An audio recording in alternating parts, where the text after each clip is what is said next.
and Happy New Year to everybody. Welcome to this week's edition of the Weekly Roundup. Sorry I missed you all last week. I was actually in my car. I probably could have joined from my car, but um, traveling down Nashville, Tennessee for a hot yoga weekend with one of my BFFs who's going to do a teacher training down there.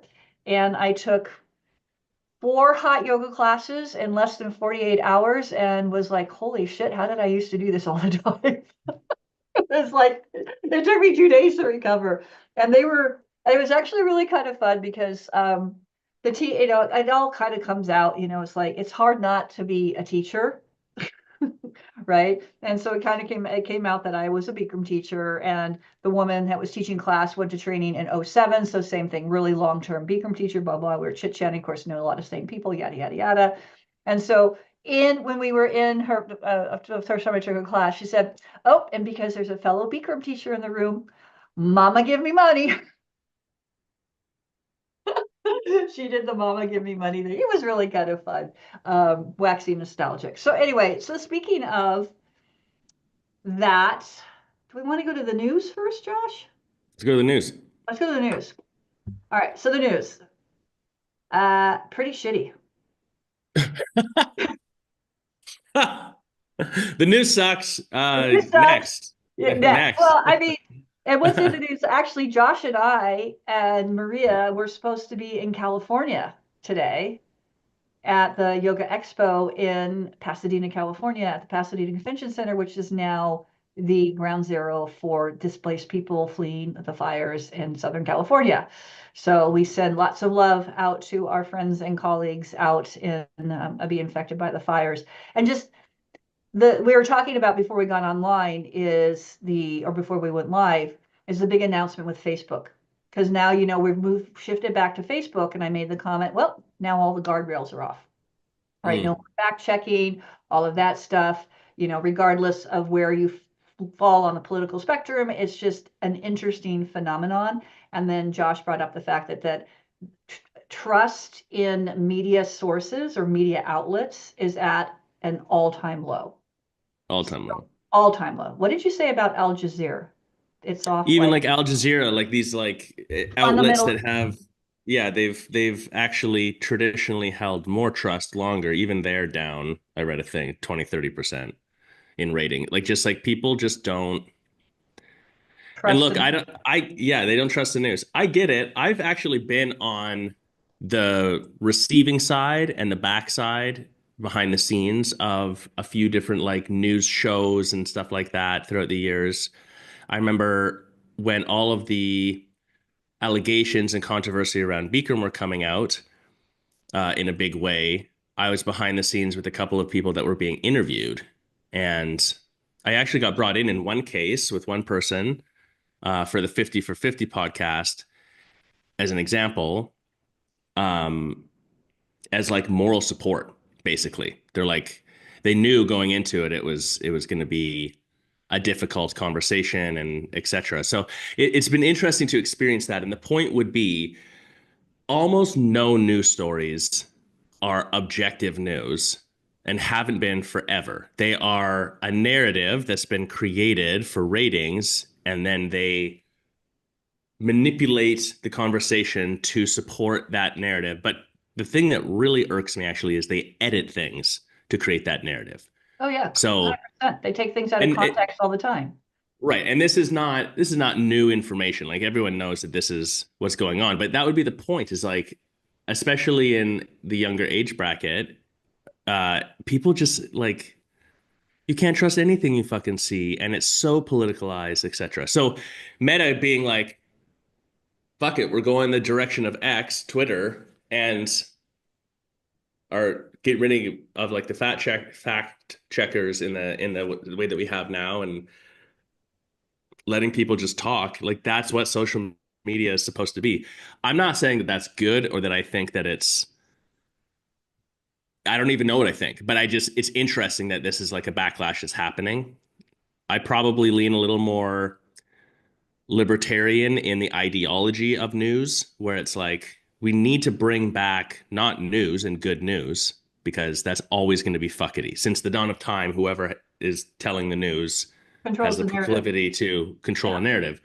It's the same thing with history. Like history is written by the victor. Who the fuck knows what actually went on? So to me, it's more of a societal level question. We got to bring back critical thinking. Like that's actually what, yeah, I think the bigger conversation. Yeah. Interesting. I actually subscribe, found this through an ad popped up. I subscribed to this newsletter called Tangle. And it started by a young guy, well, young, anybody today for me is young, who was just sort of fed up with mainstream. And what they do, there is a paid version. Right now I'm just doing the free version. And essentially what they do, which I really like, is I think it is good to understand, obviously I have my political beliefs, my ideology, and I tend to read news that satisfies that. And at the same time, it's good to know what other people think and what's being said on the opposite side. But yet I don't want to go down some of those rabbit holes with some of those outlets because I don't want to get sucked in and be on, you know, Mm. all that kind of stuff. Like have cookies following me everywhere because I clicked on this thing. And so what this newsletter does is they take the right, they take the left, they present the arguments on both sides. And then what this young man or this person does says that he said, this is my opinion, 100%. Then he presents sort of like to still sort of like more like towards the middle. And I really Mm. like that because, and they dive deep into like one issue, like this meta thing, right? I'm sure he's going to do one on the meta thing, right? It's like they take one topic and they give you what is the left saying on it, they give you what the right saying on it, and then it's like, let's put this all together, what's really going on here. And I really kind of like that. And what we were talking about before is why couldn't you, as a yoga studio, be a source of information for your community? Carol, it'd be good to have you pipe in on this, but there's a marketing Uh-huh. ideology Mhm. in business, and it's very simple. Be the news. Now, maybe not the news in the sense of what we're talking about, like report on what's locally happening or whatever necessarily, but be the authoritative source on information that's within the context of your expertise and what your business should be known for. The be the news by extension is also whatever is the news conversation, how do you relate it to what you do? Not all of it, but be part of the larger conversation that's happening in your community from your unique angle and style. Well, I'm thinking what's coming up for me is like this is making yoga studios even more critical for society because it allows for introspection and openness and willingness to change your mind about something. So I think that's really important it kind of ties back into why is your yoga important right now? Why is your studio important? Because people are just getting fed what they want to see and what they want to hear. And if we're going to move forward and stop being so separate, like I think we do need to have more yoga, more openness. I don't know. This is coming up for me Yeah, um, when I hear this. So, uh, I like that. I think here, as you were saying that, Carol, what was coming up for me was it's the yoga practice is really about the individual. So the studio can be the news, be the source of information in the sense that you can create conversation of introspection, like you're saying. It's about awareness. You don't necessarily have to say something that's so opinionated or your personal even belief system on things, but rather talk about relevant conversations and propose the questions so that people have their own discourse with themselves. Like that's where a studio, I think, yeah, can potentially serve a really positive thing. Let me be clear. I'm not saying like talk about politics because that's the Right. news everyone's talking about necessarily. But during the end of the last election cycle in the United States, for example, to say that that wasn't a conversation that was going on also isn't exactly true. So that is an extreme example. Like maybe that would have been a conversation about acceptance of reality. What can you control? What does yoga teach us about worrying about your own self, and then also standing grounded in your belief system and standing up for what's right? And you could have a whole conversation on, is a little bit disrelated, but like the other day I got a massage from a therapist in town here, and we were talking about ahimsa. And there's an infamous, maybe not famous, but infamous Dalai Lama quote where he says, ahimsa is not non-harming only in the sense that you try to not cause harm, because also that's impossible in life. It's also that you can't stand idly by when deliberate harm is being done.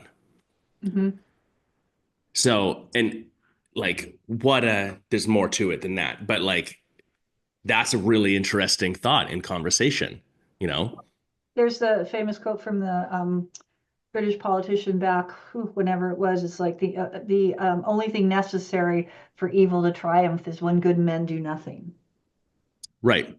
It's loosely true, but basically it's like evil triumphs when people, and that's the same thing you just said, when people don't stand up and say this is wrong, but also standing up and saying this is wrong. And this is again where it can come in with the principles of yoga, is saying this is wrong in a way that is not going to create violence, is not going to create division or divisiveness within the community. It's like standing for something purely on the aspect of this is wrong for everybody, right? And Right. not, and so that I think is the subtle difference. It's not, you know, again, just to use the example of January 6th, 2021, as opposed to what happened this time, which was the peaceful transfer of power, right? So it's like that was wrong the way it's Mhm. supposed to be. So I don't know. I don't think I'm making sense. I've just gone on a No, fancy. no, I follow you. Okay. I think though it might not mean from like a marketing business sense. Because look, you guys, we say this all the time. Business leadership is the most important leadership of our time. You have to lead through example. And a yoga studio, it's like, what are your principles as a person, as a studio, and then also as a yogi? What is that? Can you relate the conversation that's happening to yoga principles to have more conversation as opposed to imposing something on people? That's how you actually have a truly inclusive environment. Like, controversial take that I've talked about for years is at the height of the Black Lives Matter moment, studios really took very strong, very extreme stances and made very wide spanning statements. And for many of them, it came back on them in a negative way, not a positive way. It's not that their intentions were off or that they were wrong or whatever. I would not say that for a second, but they ostracized people in their community. So, yeah, I don't know. It's interesting versus creating a space of safety and inclusivity and open conversation and acceptance of everyone. Yeah. And just facilitating like a conversation about yoga. Yeah. Meanwhile, yoga classes everywhere have teachers spouting off some floofy shit about chakra, blah, blah, blah, blah, Right. meditative, whatever. I'm making fun of it because we're in the industry, but like, I took a class here just the other day, and it's like halfway through the class, we're talking about telling some story about a farmer with a goat that's some weird Taoist analogy that didn't make sense. And just when you align with whatever, then you'll find that the universe provides the energetic place for you to ground yourself to fly over the top of your building with your finger up your nose. Like, we're in the middle of a yoga pose. Like, what the fuck are we talking about? And I don't know what to do in the posture. That sort of Lock your stuff. I fucking mean, knee. yeah, that sort of stuff. It I wouldn't make fun of that individual, but I'm just like, what are we doing? But then we're not having a conversation about like just real base yoga principles. Yeah. Step one, asana, move your body, learn how to use your body, proper Learn how, alignment, learn how right? to breathe. Become aware of it. Step two, pranayam, breathe. Here's the 5 core breaths, like none of that's there, but we're talking about this other shit. Anyways, whatever. I digress. Be the news. It's an interesting way. This falls into in marketing, be different early and often. Yeah. It doesn't, by extension, that thought in marketing is like controversy creates attention, and attention is what you want. But you can get attention through non-negative controversy. And I think that's where the news has Well, yeah, lost the because plot, right? They're certainly in this only looking country, for negative for controversy. controversy, yeah, that's what, yeah, let's not go down that rabbit hole, but that's what this whole country, the US is all about right now, is there is no, it is all about controversy. It is all about creating the attention that way. And so, yeah, that could be where Be the News is. Yoga studios could help flip that to be controversial, but how can we be controversial without being negative? How can we as a community put things out there in the world, the butterfly effect, the pebble in the pond, that we start the movement going back towards more centric thinking instead of Mm. everything has to be far right, far left. And it is true. And I actually heard this on um not a podcast, an interview. Is and I've said this a lot. I've said that is that the division is not linear. It's not a straight line. It's a circle. And the far right and the far left are really not that far apart Yeah. because Extremisms are, are yeah, it's either way. It could be either or, right? yeah. It's one step to the right, one step to the left. You could be totally flip. So it's like, how Well, do we get back to this? How do we get back to the center is really more the answer, And the if it's a analogy, circle, is there the circle in the middle, not on the outer edge? yeah. The analogy that I heard one time somewhere was if something is acidic, it burns your skin if it falls on you, if it's extremely acidic. If something is extremely basic, it burns your skin if it falls on you. It's the balanced pH in the middle that makes that makes something Right. quote safe, you know. So, anyways, There we go. I How do think we restore the pH balance? well, maybe I think the controversial take that you can have in being the news and having a conversation and expanding your, attention reach as a yoga studio, practically the controversy, or any boutique fitness, wellness, therapist office would be a good example. Like, I can't believe how much they don't participate in conversations and people want them to. It's it's by creating more critical thinking. It's like having the tough love or the tough truth conversation, not in an imposing way, but in a thought-provoking way. Imagine if we're talking, instead of about the details of the news, we're talking about the details of how you can allow the news to control your brain and make you feel a certain way, but truthfully, you're the only one who can control how you feel. And how do you do that? That's the actual conversation. Someone comes in and they're like, oh, fuck Trump or fuck Kamala or whatever it is, or I don't like that doesn't have fact checking. Now it's going to be rampant shit all over the place. How Versus, do I you, think it's great, super libertarian, free speech. That's not the conversation. The conversation is you're going to be okay either way. But here's how: do some yoga practice. yeah. Yeah. So Yeah. how could just from a practical application, if someone's out there in, YC land listening, how could they actually translate this into to Be the News?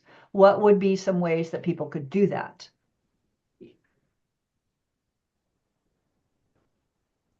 I mean, simply, like you said, is thinking about what came to mind when you were talking, Josh, is just your content on your social media could be Yeah. about that type. That would be to me and then like rather than just, it seems to be, newsletter time. I'm getting all the newsletters again, and it's like a laundry list of upcoming workshops, a laundry list of this and that.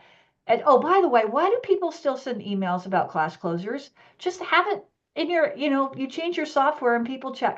Anyway, it just drives me crazy. But make those newsletters beyond just, we've got this workshop coming up. Mm. Maybe start. Right. Or yeah, Yeah. turn it into news. Or if you're going to send me something about a workshop coming up, create a news story about it.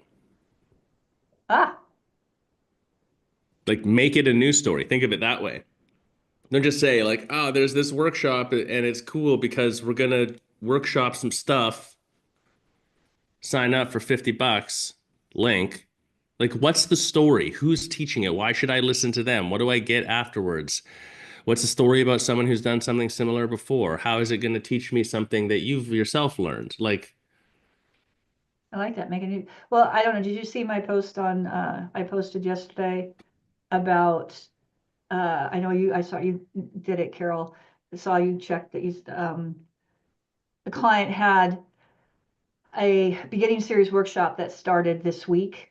And right before Christmas, they'd been advertising website, da da da, and they had nobody signed up for it.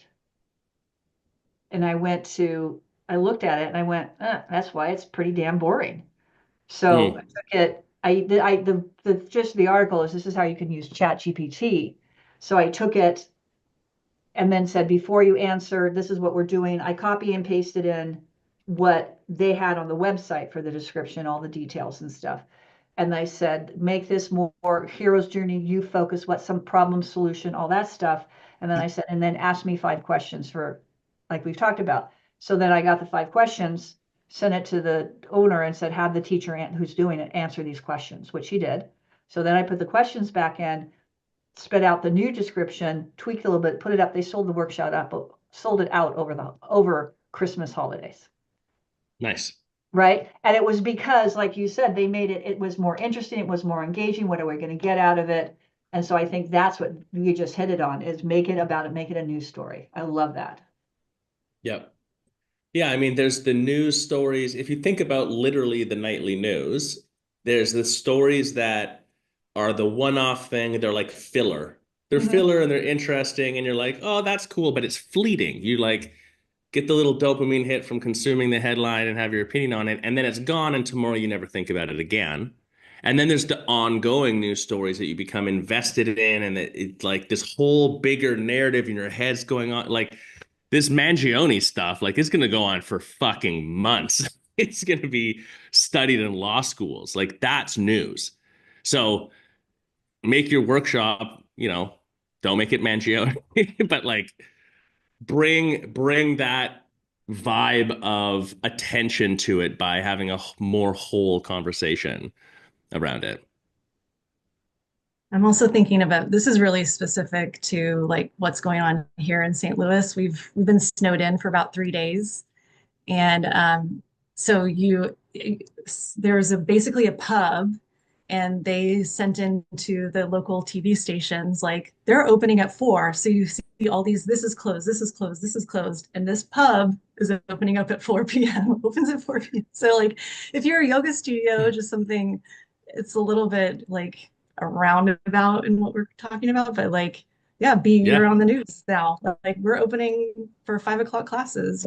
So just don't Yeah. be afraid to kind of go out there, and you don't need to announce your closure necessarily, but maybe announce that you're open and then you get some free advertising. Yeah. from, We did an um, open house. We did an open house one year, and there was a cold snap after a snowstorm, which is rare because usually if it snows, it's actually warmer. It was Yeah. like 3 feet of snow the day before and then minus 25. And people were phoning. They're like, is it still on? Like the whole town fucking shut down. And we're like, we're yogis, dude. Like we're open. If you got snowshoes, just come. So we were the only thing happening. Radio station came to the studio for free and was advertising us. There's nothing else going on. But to Carol's point, like we just put it out there. Like we didn't say anything special. Like, yep, we're open. Yeah. Also, we're a hot yoga studio. So Well, come on hey, in. that just made me think of, what about to, like you said, be the news and write your workshops and stuff like news. What if we forgotten, like, anybody ever send old-fashioned press releases anymore? Yeah, it's something people should do. Yeah, Studios do like, it. Studios do it, but it's not it's actually on the or was on the original marketing checklist that we have in the YC. Like press release because especially smaller local towns, you'd be surprised how much press you can get, especially if you start a relationship with the people who control that stuff. yeah, and also with, I think with the smaller, I think every community has like the local weekly newspaper that because mostly the big newspapers are all owned by pretty much a couple of companies in the United States. So like the local weekly papers, oftentimes those can be really great because oftentimes here it's like the Oakwood Register. Everybody reads the Oakwood Register, right? So if you want to advertise, that's what you want to put it in because they have the Dayton Daily News, but everybody gets the Oak, and it's a free one. It's the one that people, you pick up at the coffee shop, you pick up at the restaurant, whatever. But it just made me think it's like maybe getting back to some OG guerrilla marketing, just like press releases, things like that, and just regular local news outlets. And because I've also been thinking, is it possible? I know we've talked about this before. Is in today's world, could you have a business, a yoga studio, and just not be on social media, period, end of story? Have no Insta, have nothing. Mm. Could that be possible? I don't know. I want to say yes. I used to more definitively be like yes. I don't know. Before I say more, Carol, what do you think?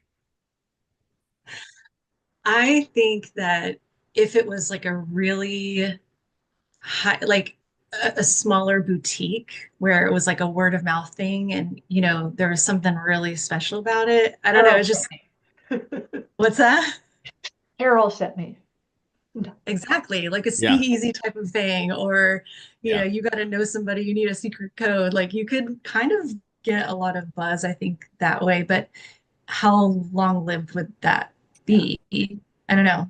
It would be an interesting experiment, I possibly mean, expensive one.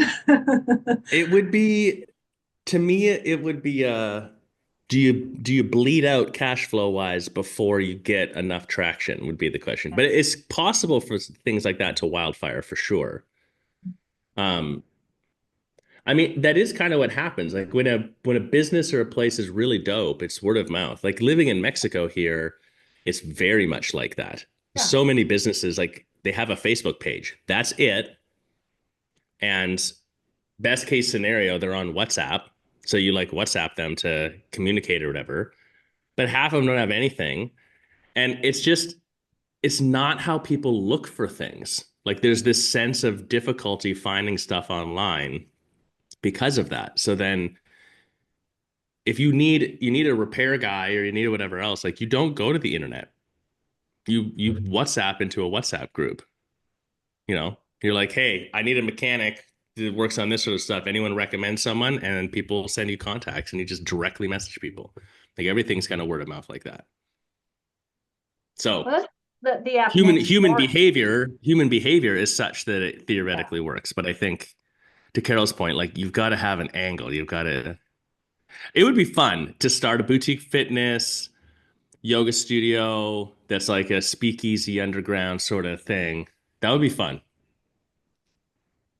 You probably need to do it. I don't know if this is totally true. You probably have to do it in a pretty big city, like so you have enough populace to draw from. That might not even be true. I don't know. I don't necessarily. I don't. I bet you it exists. I bet you New York's got one. Well, yeah, and then you can kind of go, and then it's like, well, is it exclusive? Is it for everyone kind of thing? And it's like you lean into, no, it is exclusive. Yeah. We talked about this on a There, roundup a while back about making it super exclusive and you charge the heck out of it. yeah. Make it like We concierge well, level. we are seeing that in places. That's actually I would say one of the bigger financially, it's the biggest growth area in boutique fitness and wellness, but it's a big growth area just in general, even by total, where you're paying, 1 to 3 thousand a month in membership fees. That's there's a lot of money going into centers that are based off of that model. Then you So I really think have that everything yeah, dialed in. It has to be such high. It's like the cost of operations for places like that's why they can charge that much because they have to. I mean, if you're going to spend that much money, you're going to expect, yeah. Well, you're going to expect results. yeah, Like those places, when you start, you're doing body samples, blood work, they've got what's it called, a deca machine, where they're like yeah, super MRI stuff or whatever, like that you are, and then you're getting hyper customized programming, etc. So yeah, I think we'll definitely see that. Um, there is a bar in Germany. I forget the name because it's probably a German name that I don't know. No, I don't know. U-Bahn in Undergenschlagen. Like, I have no idea what it's called. But it's infamous because people dress in like BDSM and really intense outfits. And it's like one of these places that apparently I've never been to it. I just have friends who've been there. That there's actually people like hanging in bird cages and shit. Like the place is supposed to be wild. Not negative wild, just fucking wild. But the key to it is the bouncers, you have to go through like 3 rounds of approval at the door to even get in. There's no such thing as a reservation. There's no like you're a VIP. And the story that I heard was like all they're doing is vibe checking you. If they think you're like if you show up there and you're like a loudmouth party person or whatever else, they'd just be like, get the fuck out of here. Nope. Like you're gone. And then they take your phone at the door. They take your phone and your keys. So you can't have any social media or anything in it. Like, and that's what makes the place on an international level attractive now, is that it's like this wild place that also has this elitist feel, but not because you paid for it, but because like you've got to actually be cool. Studio 54. Yeah, kind of. New version of that. All right. Wow. Okay, be the news. And no more fact checking on Facebook. So Say whatever you want. say whatever you want. Oh my God, we're terrible. What else are we talking about? What else are we You talking can about? just like create whatever you want now. Nobody's going to fact check you. Or the commitment. Honestly, we've Sure. we've had ads and posts and all sorts of shit get taken down because it breaks some policy or like we've got fact check stuff. And it's like the most absurd non like thing that gets flagged. And that, it's not like you can phone someone up and fix it, you know? So from a business operations standpoint, I actually like this idea just to get rid of some of that shenanigans. But anyways, Anyways, Carol, what else? What else we got going on? what else? Mysterious Carol. What else did we talk about before we got on? Can't remember. Product. Oh Oh, yeah, products. Yeah. that's right. It's a good time.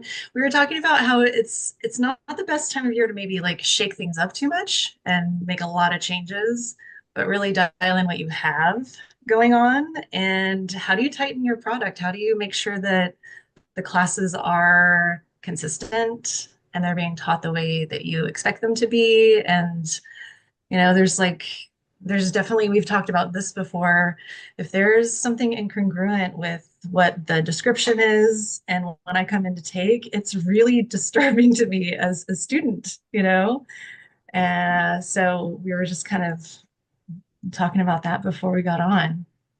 So how do we do that? How do you improve product? Yeah. Well, I think first off, you need to have somebody in charge of it. Do you think so? Yeah. I Like, I think mean, you I need an guess owner that cares about it. Like there's some that I feel like don't right. even Someone care. has to. Well, I mean, most industry, if you think about it, most industry have either like product development, product review, quality control, you know, Yeah, that's true. there's service industry should be no different.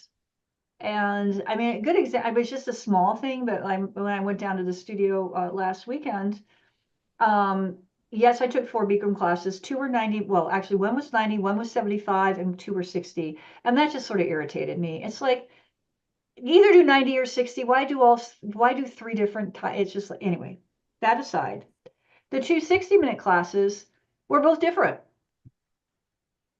And they were the same labeled class. It was a 60, they called it, was just they called it their 20 or whatever they call it, 60 minutes. And both versions were slightly different. And so Right. If that's deliberate, that's one thing. But if it's I supposed to asked, be the same class, I yeah. couldn't help myself. I could not help myself. I just said to the one teacher, I said, I'm just curious. That's what I said. I was channeling you, Josh. I'm just curious. I said, I'm curious. I took the so-and-so's class last night and then this, I said, I'm just curious, why were they so different? Are they supposed to be different? And the teacher just rolls her, said, no, Hmm.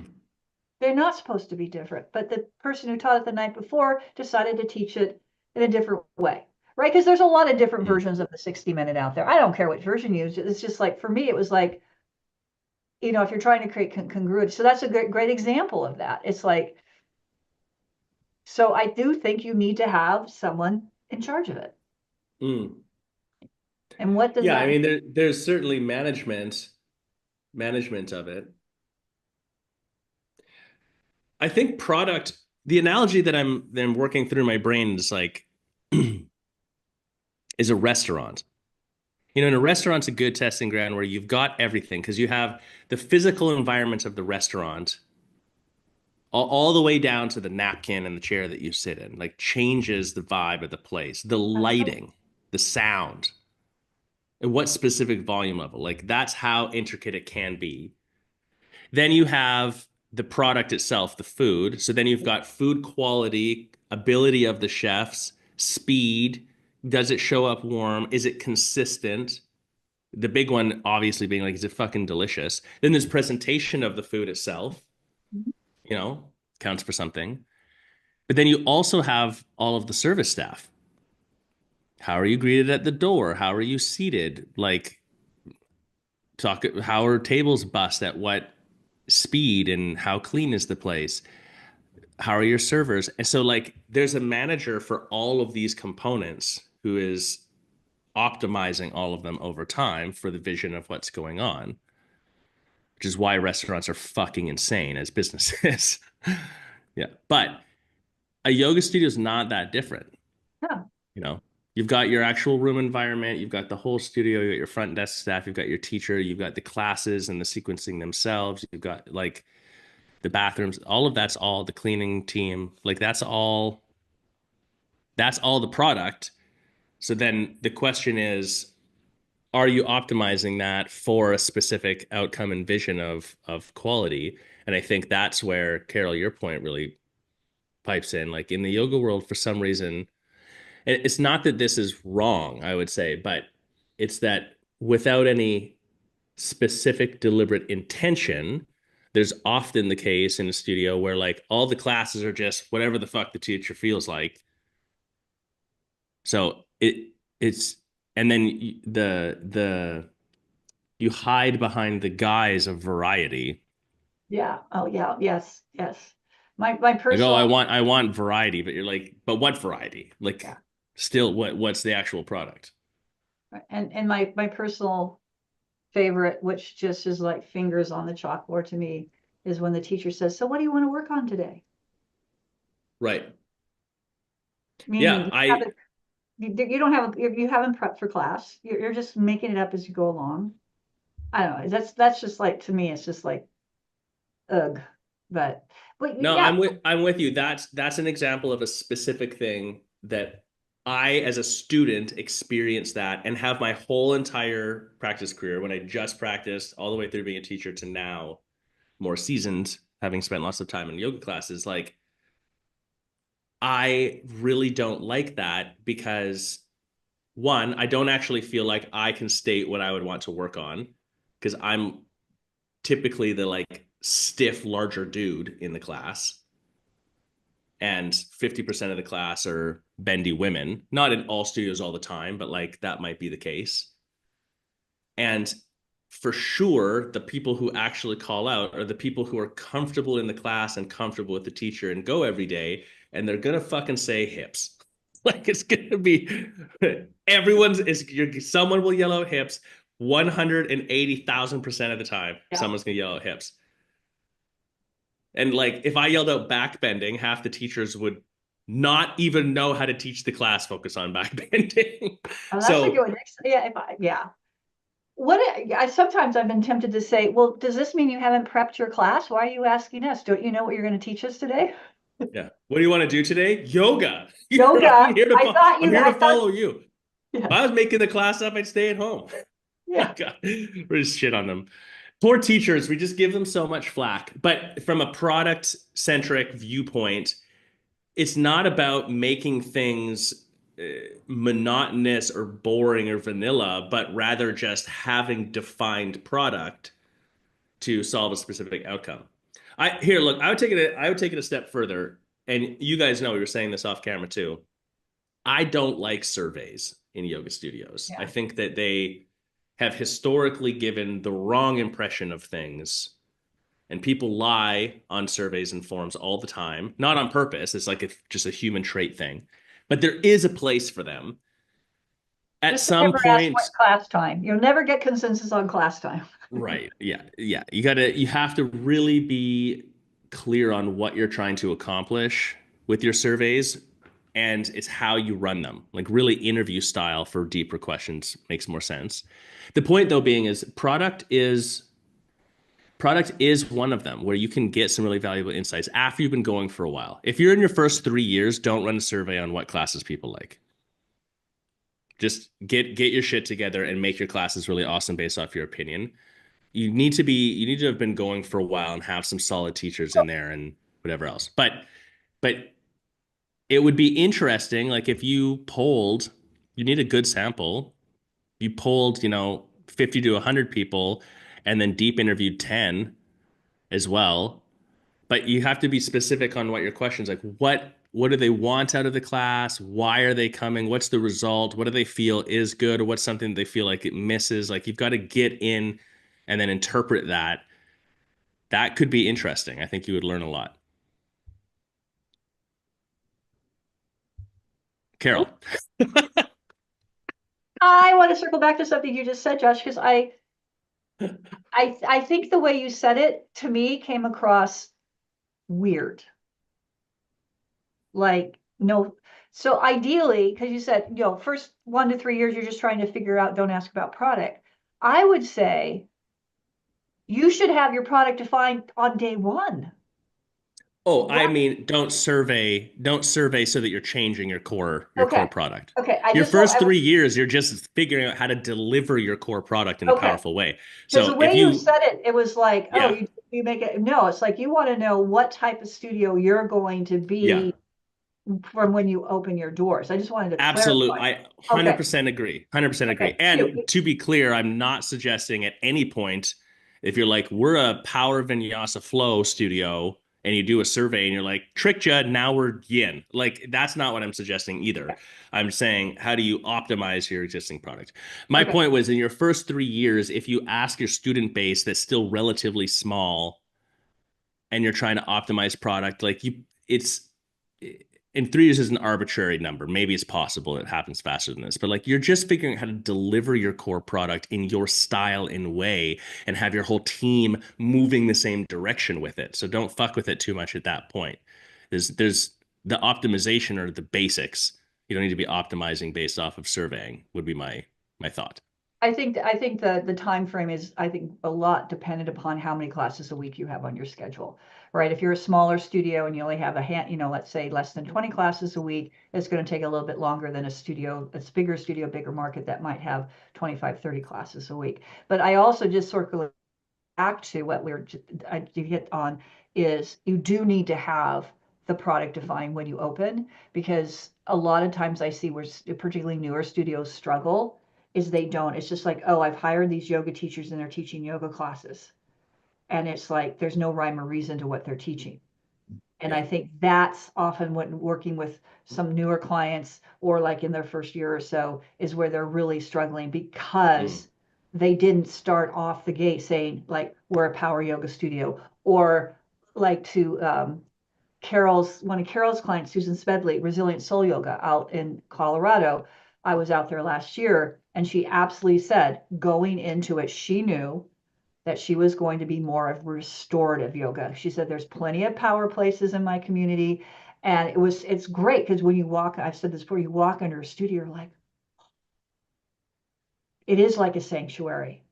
right? It is the polar opposite to walking into my old hot yoga studio, right? Totally different feel because she knew exactly what she wanted to create. So I think that's oftentimes what it's kind of a little tangent here, but just based on what I've seen, and Josh, I know you've been doing this heck a lot longer than I have, but even Carol too, it's like I often think studios that really struggle to get things going are because they don't have that clear vision when they open. They just say, oh, I've hired some yoga teachers, I'm going to teach some yoga classes.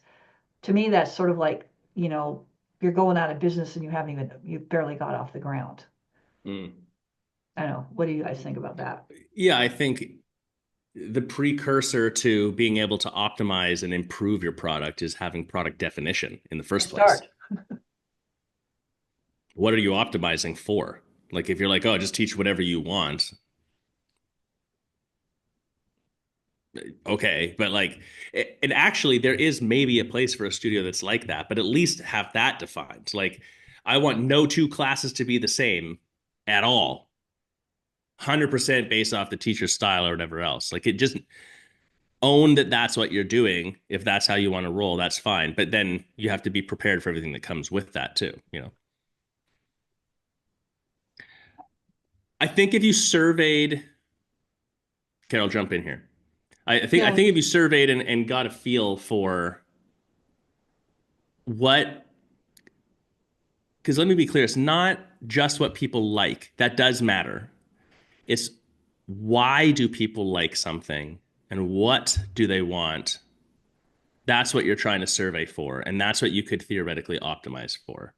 And also, what do they need? You might not always get what you want. You might It's not what you get need. is what you need. Eh. Yeah. So it's like that. Yeah. That is a subtle distinction. Is but between the want and the need, they say they might want this, but the reality is that's not what they want. This is what they need. Oh, Mm. interesting, right? Okay. Okay. Yes, totally agree. And practically speaking, I think what I've experienced in the yoga world is a lot of like gritty mentality, like, oh, I don't care, they want to, like, this is what they need. But that only works if you actually help them achieve the result Right. that they also want. Right? So it's like both have to be true. The want part is like, I want to do this yoga posture or not? Maybe not, but that's not even the conversation. Right. But It's just what I want is results. I want to feel yeah. like this. I want this to happen. I want to I whatever. need this to happen. I need to lower my blood pressure. I need to get more flexible. I need, whatever that is. Interesting. I have a newer client who I had not heard of this before. Is when she has a new teacher, like audition a new teacher, and they do like a community class come in, they solicit feedback. They open it up to not just yoga teachers, but people in their community can come in. Their members and stuff can take this potential teacher's class. They solicit feedback from the clients, from the students. How did they like this person in class? And I thought, whoa, that's interesting. Yeah, I've seen that too. Carol, what do I you don't think know. on, like, I what's don't your know how I thoughts on feel about that? that. Yeah. For me, I think we've talked about this before where I think we were talking about on Spill the Booch, but like how a teacher's class might be so wild and out there for one student and they hate it. And then another person can be like, that was my favorite class ever. So I don't really, for me, that would not, I wouldn't want the students' feedback. I would just want to take it myself and identify whether it was something that I felt matched, the studio's vibe, going back to the needs and the wants of the studio. So yeah, that's an interesting take, and maybe Mm.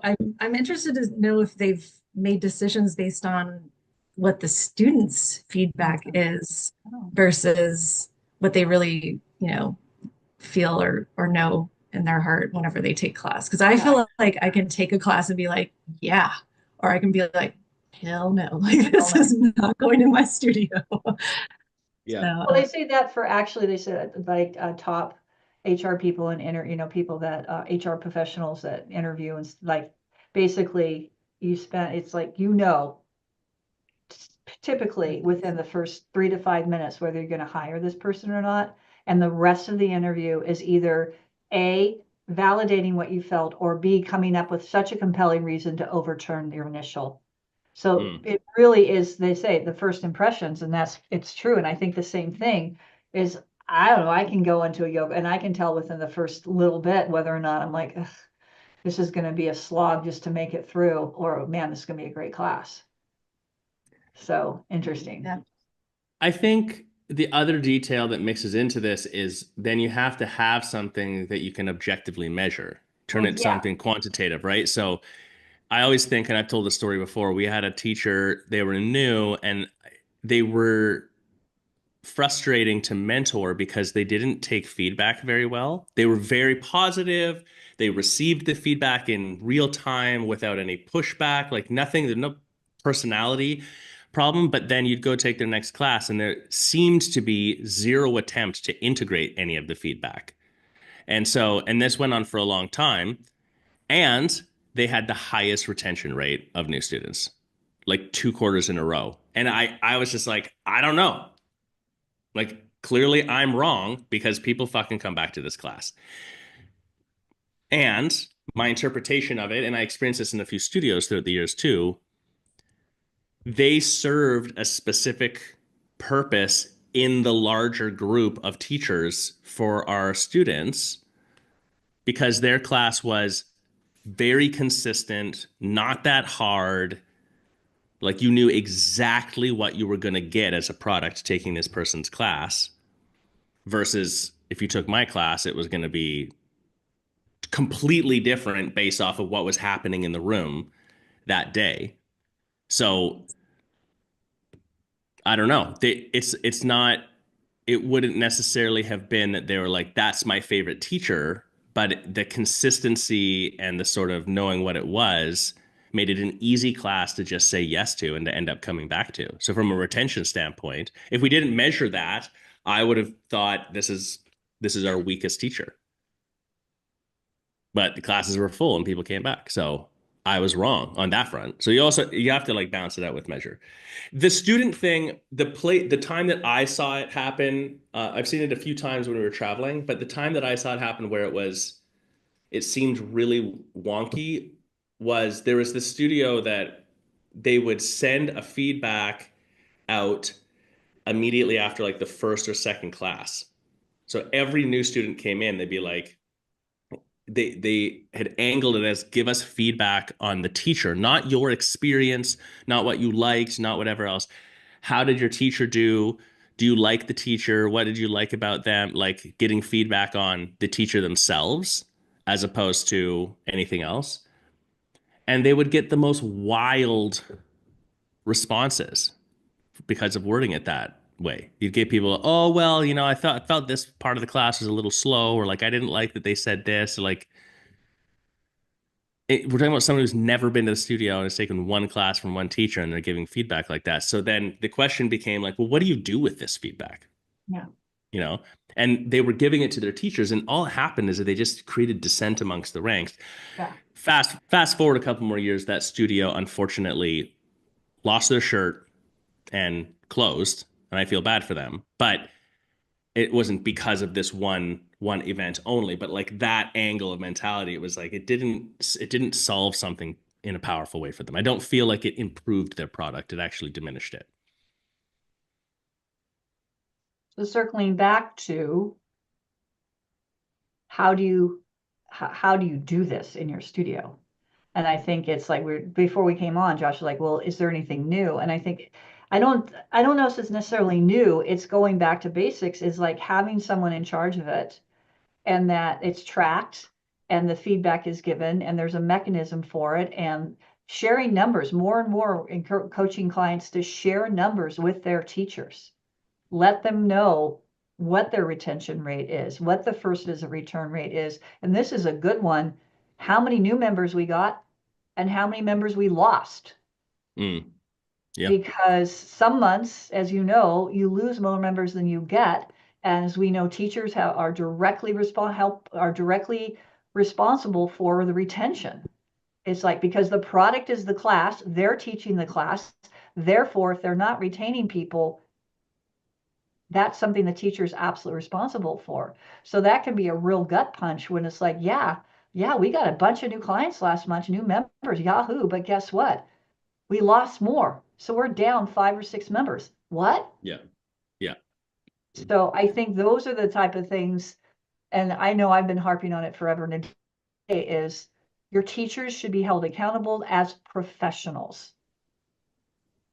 Whether they teach one class a week, whether it's a side hustle, whether they have a real job, all of those things. First, I think it goes back to even before, is like in your head as the owner, you have to believe that this is their job, this is their profession, and that you need to hold them accountable. And I'll get down off my soapbox again. Yeah, I mean, if it's serious for you, you have to make it serious for them. It doesn't have to be like a heavy weight. It's just like No, the excuse of letting off the hook, like, oh, it's a side hustle. They only teach once a week. So like, I'm not going to give them any feedback on stuff. That doesn't make sense. That's like saying, well, my product is not that great, but it's only once a week that it's delivered shitty. Like, I don't care. Oh, when this cooks in the kitchen, they fuck up the eggs every time, but they only cook once a week. No big no deal. big deal. Yeah, Said no restaurateur that made any money ever. ever. Like, no, it's not a thing. I I'd be curious what you think about this, Carol, too, because here's the new conversation ish around this.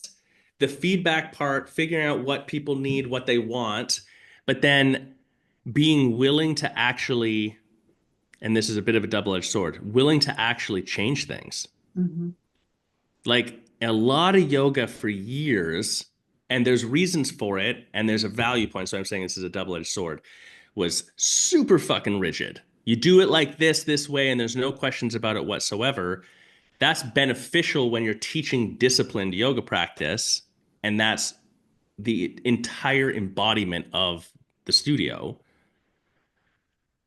And that became sort of an excuse to be unmoving in adjusting things. The example, a really simple example is there's a few studios and there's a couple of brands that I've coached throughout the years where they're like, well, yoga's not supposed to have music in the class, but they're not like a traditional style or something, which is, I agree, that's not traditionally like the way a lot of asana was taught, but they were just very rigid about this, despite the fact that they had a couple of classes that had music and everyone wanted the music. They were getting positive feedback on the music and like nothing else. And it's not like they weren't embodying the fact that there's no music in class because of this reason and then occupying people's minds through different methodology. Like it wasn't a disciplined thing that was being taught as to why.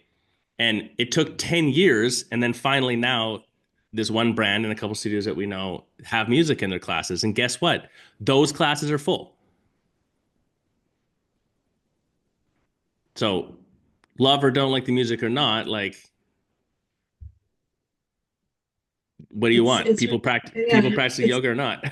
what's reminding me of is when we started adding the 60-minute, 26 and 2 classes. And I had a woman come to me and she's like, I am very disappointed that these classes are changing. We didn't change them all, but we had a very significant number that we changed. And I said, I'm disappointed as well, but this is what the numbers are telling me. you know and I was flat out with her, like, the numbers are telling me this is what we need to do, and that seems to be the way of the studio. And I stood firm in it, and you know what, she's still a student today. So she adjusted and made her way. But yeah, I think you do have to be willing to listen, learn, and be willing to change when you need to. Thinking back to, you were talking about, Terry, practical ways to implement. And Josh, you reminded me of a conversation that I had a long time ago with a teacher where it's like we're doing Bikram yoga. It's very obvious, like, this is the order, this, right? And she was wanting to do all these extra things. And I was like, look, your plate of food, it was a restaurant. I was like, we are serving the same plate of food every single time. I'll let you put a little more salt, pepper, whatever, paprika, something else on it that you want to do. But this is the plate. This is the meal that we are serving every time you teach. So Yeah. I want you to have your personality, but you can't add something else to the plate. You can't take away anything from the plate. And so that's sort of how I totally, triggered that in my memory. So I think that's kind of a practical way, even with like a vinyasa class, it seems like you could have, this is the plate, and here are the extra items that you could or could not add, but define it. And I think that, that just, again, goes to better product and the expectation that comes from the students when you have that Yeah. defined. There's a burger cart in town here. It's called Baby's Burgers, and everyone would call them the best burgers in town. It's small, and but whatever. The point is, they only serve burgers. That's it. And you can get one patty, two or three, and you can say yes or no to cheese. That's it. Love Those are it. the options. There's Love it. nothing else you can do. If you don't want a burger that's like that, you just don't fucking go there. It would be like hiring a cook that they're like, you know what? Today we're making zucchini. Like, that doesn't make any sense. So it doesn't have to be that extreme where your classes have to be like, this is the only one thing we do, but just some level of definition and consistency in the product. And then what measure it? What's actually happening? What do the people want? Like, are you actually getting the results as a business? Are you actually getting your students the results that they want? And I do want to say something about music. And I think that's something that can enhance or detract. Because I think when you have music in class, it should be intentional. Uh, Sure. we were at an on-site last year and it was a vinyasa class and the instructor was playing music and there was no rhyme or reason to the music at all. And it really was jarring just even listening to it Mm. in terms of we weren't taking the class, but we could hear it. And it was like absolutely zero rhyme or reason to the music. It's just like throw together a play. So I think and then I took a class at another studio last year at on-site. It was one of the best classes I took with the use of music, other than like an IHP class, like a yoga class, right? The way that the teacher timed the music it was very intentional. And that actually enhanced the class. As to this Yeah. other class, the music was a huge detractor. And so these are the type of things that's part of the product, Yeah. right? So those are all those things that need to be monitored and tracked and feedback provided to keep the product fresh and keep the product what people want. So I just wanted to throw that out there with regards to music. So Well, I um, think it's not just music. That's any part of product development as well, staying on subject matter. It's intention. yeah, What is the intention? Doing it with intention. I'm teaching the class this way with this formula, with or without music in this way, et cetera, et cetera. Because why? Like I have this specific intention in doing it. That's, I think, the thing that gets missed is when things have no intention, and then it's not necessarily that they're negative, but then it's like, what's your brand and how do you measure if you're succeeding or not? And it's precarious. So, yeah, all right, here we have it.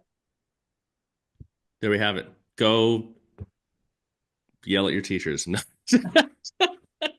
Well, it's a good time Go to get hype. No, go hype your teachers up. I hype think them the up. only thing we didn't talk about is it to improve product, improve the mental state and whatever of your team. If Practice. people are pumped, they're pumped coming in and they feel like they're a rock star and you're hyping them on that, they deliver better too. Yeah. So, And take each other's classes. I think that's the best way to keep your product fresh. yep, true. We've talked about that too. Okay. All right, Uh, yeah. that's it. Have a That's good it. weekend. Yeah. See Have you a guys good soon. weekend. Post any comments below.